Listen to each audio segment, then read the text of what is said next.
आगक आसुची महाविषुव संक्रांति एवं ओडिया नववर्ष।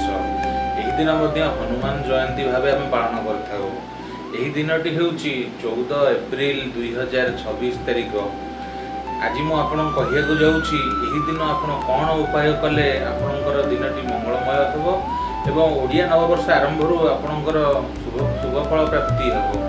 तेणु यही उपायटी आपड़ जदि से दिन कर निश्चित शुभ फल प्राप्ति हो एवं मनस्कामना पूर्ण हो।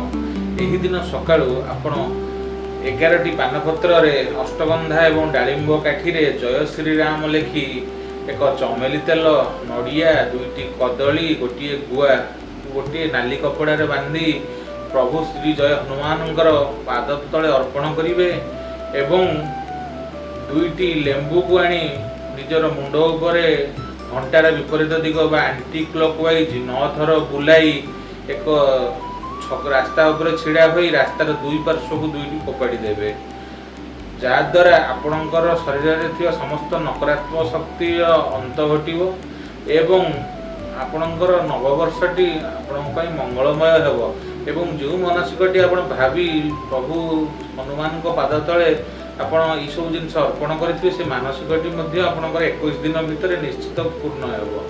जदि टिप्स भल लगी थाए आपण कमेंट माध्यम आमको जनइबे एवं आपण जातक जदि किसी असुविधा थाए आपण कौन असुविधार सम्मुखीन होता निजर दैनंदिन जीवन में तेज आपण आमको जोगाजोग कर निजर जातक को देखाई तार प्रतिकार कर शुभ फल प्राप्ति करें। नमस्कार।